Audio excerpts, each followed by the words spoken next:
It is magical and delicious, everyone. A few people had questions about manifestation and magic and what to do with the mind in the intermin, not to get in the way of uh, basically screwing up the seeds that you plant. Because what you do with the mind is you plant seeds into the future, and then you go to those seeds. You access the fruits of whatever it is of your mental labors, and you've planted so many you don't have to go to them all, and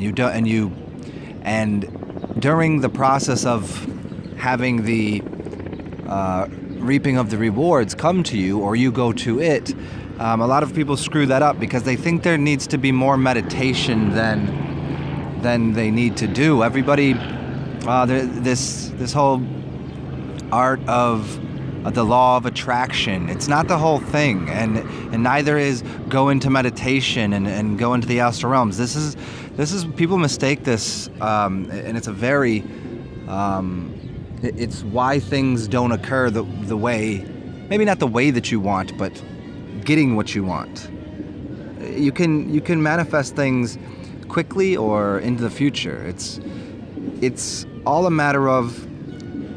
Let me put it this way. Someone was talking to me about doing some moon magic and these different times when there's a time for planting and a time for harvesting. Well, yeah, that's true to an extent, but since we live in a magical mental realm, you can plant seeds and harvest anytime you want because it's always right now.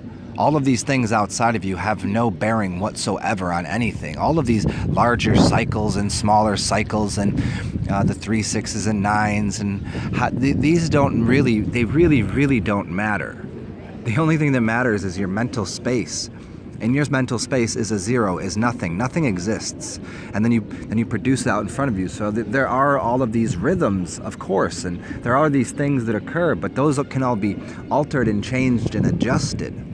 So in the real access point, everything is just strictly imagination. And then from there, the trouble that people cause themselves is they think they need to go into more meditation. They need to make their mind silent. No, the trick is the easy way to do it. The thing about this life that you live in is you forget about it. And well, that's easier said than done. Well, it's not necessarily forget about it.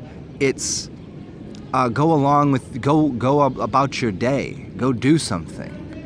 If part of your day includes more meditation, so be it. But that, I think, is a lot of I think it's more trouble than it's worth. I think meditation is one of the biggest con games in the world.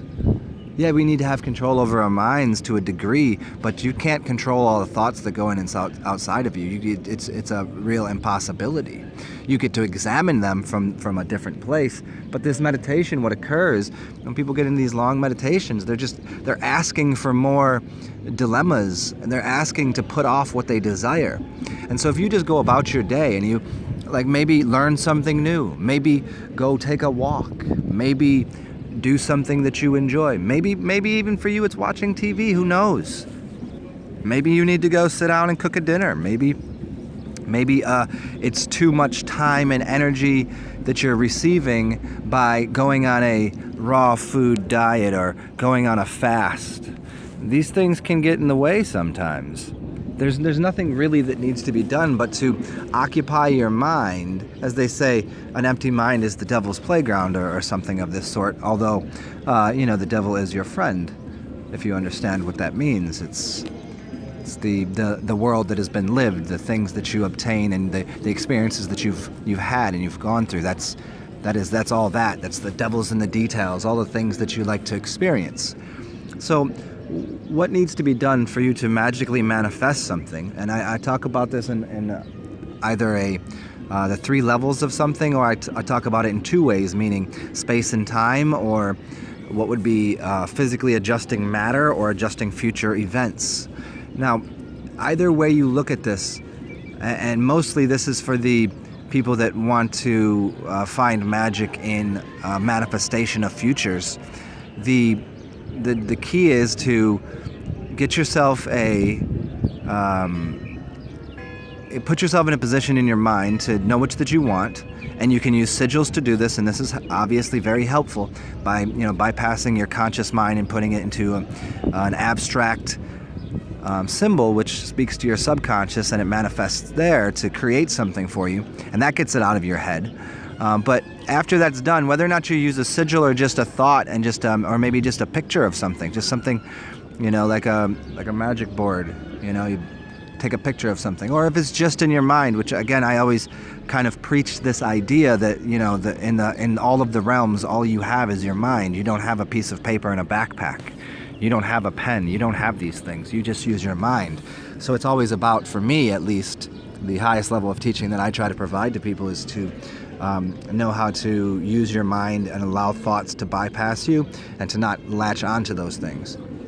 So during these moments of attempting to manifest or letting go of something, it doesn't really matter either way. Just go do something. Cook a dinner, maybe take a long walk, maybe go swimming, maybe go talk to someone. Maybe it doesn't really matter. Find something to occupy your time, because that will help to. It's just like the mala beads, and see, that's a trick. The 108 mala beads, they use their hand to move through these, and it keeps their conscious mind into the numeric system. So it takes part of their brain away from getting in the way of manifestation.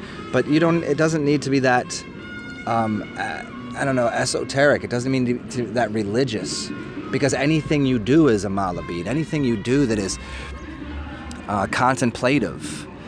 Or just walking, just the simple act of walking, or maybe you watch birds. Maybe you go through and look at these trees and learn something new about the trees.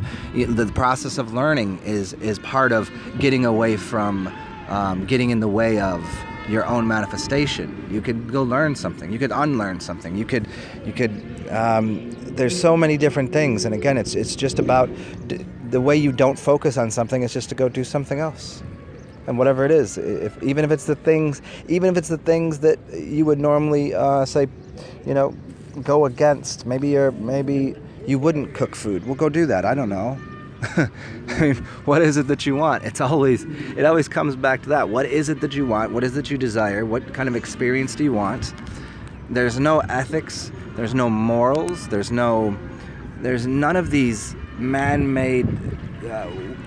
These mind constructs. They don't exist. All you have is an experience of your mental landscape, the feelings you have inside, and what you deal with physically outside of you. That's about it.